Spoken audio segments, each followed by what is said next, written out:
Hello, friends.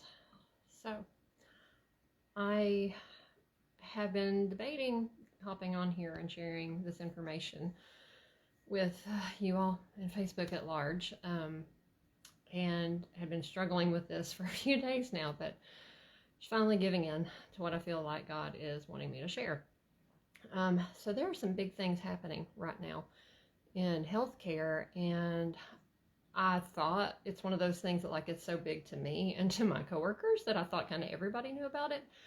But then in discussing it with some friends and even some coworkers, realizing that not everybody knows what's happening. So I thought I would just hop on here and share it because this is information that is super important, and I feel almost like it's pivotal for our healthcare system in America. This has the potential to affect every single person that needs or has access to or works in healthcare. So, what is going on right now? You may have heard about the federal vaccine mandates that have been issued by the current administration.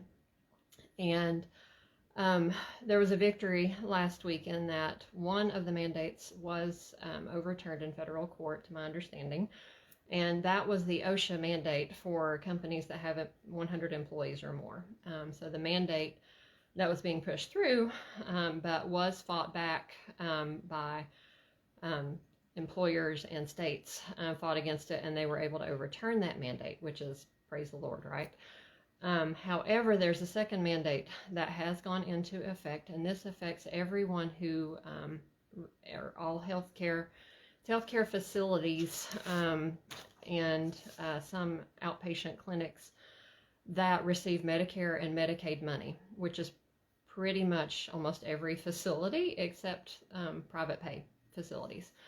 So the mandate, this comes from the Centers for Medicaid and Medicare Services, also known as CMS. But basically, they have issued a mandate that all employees or all of the facilities and centers that are affected by this, that are required to do this, they have to have all of their employees fully vaccinated against COVID-19 by January 4th, 2022. All of the employees have to take their first vaccination by December 6th. I believe is the deadline. And so they are saying that people will have the ability to apply for religious or medical exemptions, but there's no guarantee that those will be accepted and approved.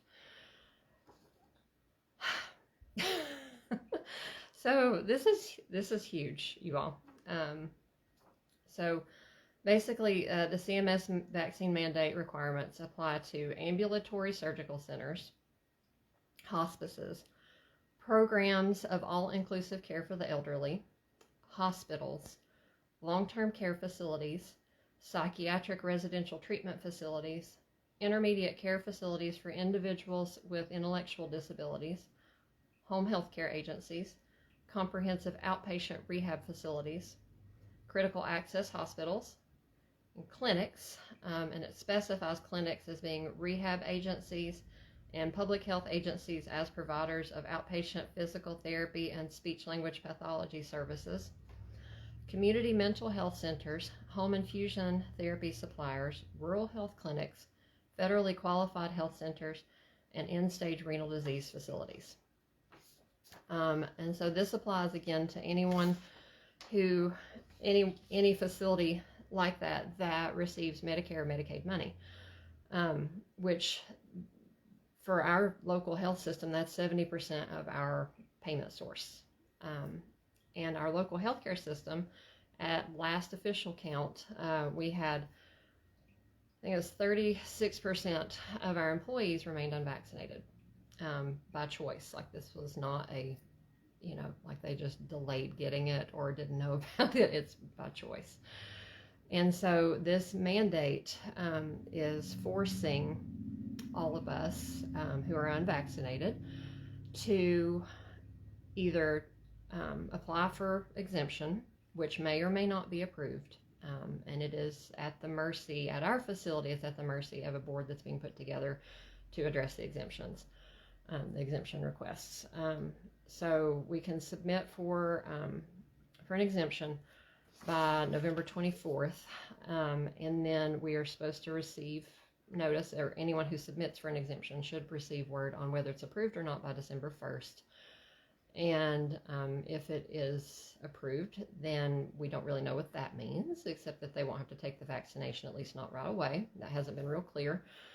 And if the request is denied or declined, then they will have to either take the vaccine, or they are considered to be voluntarily resigned as of December 5th at 6 p.m.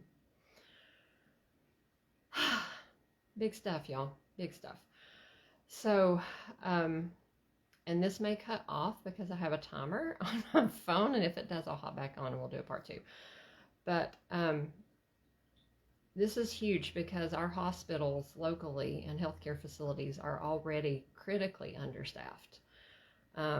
And this is an issue that was happening before COVID hit.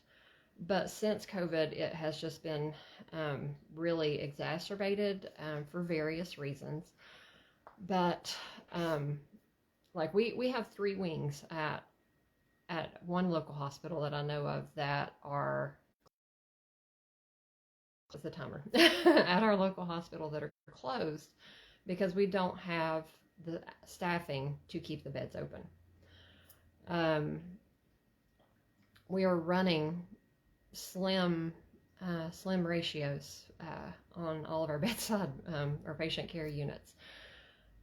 There are some departments that are running at 25% staff already, and that's before this goes into effect. So there are so many that are facing having to choose between their medical autonomy and their right to choose what is right for themselves, and potentially their job, their career, their benefits, their income. So what I wanted to hop on here to do was just one, to share that with you all in case you weren't aware. So again, the OSHA mandate was overturned, but this other mandate kind of snuck in under the radar because everyone was paying attention to the OSHA mandate for businesses with 100 or more employees. So this one, though, I think will have equally far-reaching, ramifications. What I want to ask you to do is to be praying. First of all, be praying for all the workers who are facing this decision, who are facing, these exemption requests, and right now are just stretched, like they're already stressed working in healthcare during COVID. Like it's affected us all. But now they're facing potentially having worked all that time, potentially exposing themselves, their family members, to that virus that we didn't know, really much about at the time. Didn't know how, contagious it was, how deadly it was. And now we got through all that, and now they're facing, being in limbo, not knowing if they're going to have a job 1 month from now, and right before Christmas too. Yeah, big stuff. So please be praying for healthcare workers. Be praying for everyone that's in those facilities that are under this mandate. And be praying too for the good people, the good leaders and administrators and managers who are having to wrestle with this too, with their staff. And most of all, be praying that this gets overturned or this gets stopped, because it's just wrong. I mean, whether you are against the vaccine or like you've chosen to get it, the choice for that should rest upon the individual. So no one can choose what is right for me and my body like I can. And I firmly believe that God endowed me with a good, sound mind to make that decision for myself. And in discussing it with my physician, he agrees with that. So, like how is this going to affect me personally? God has already been preparing me for several months to be ready to leave my career at the hospital. And at first I didn't know why. And as time has gone on over the past several months, it's been getting stronger and stronger that I need to be ready to leave. I need to trust him and be ready to leave. And then this hammer got dropped. And I was like, oh, so that's why.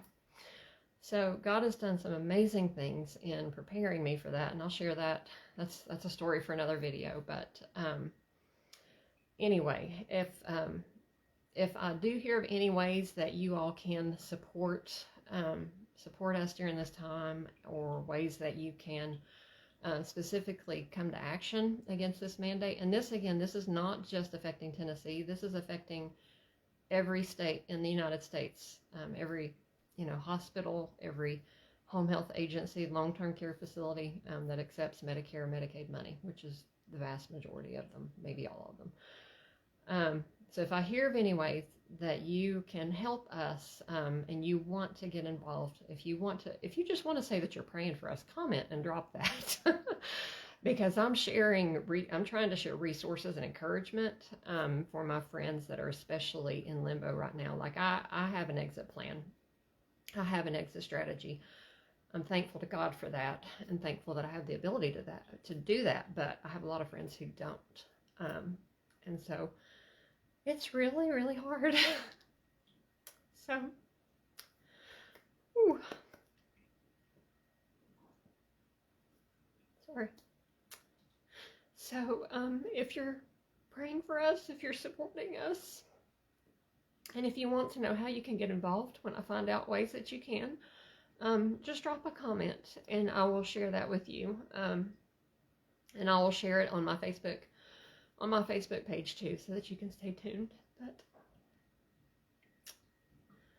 But yeah, like a lot of us are worried too about, like let's say that we just lose 10% of our current staff.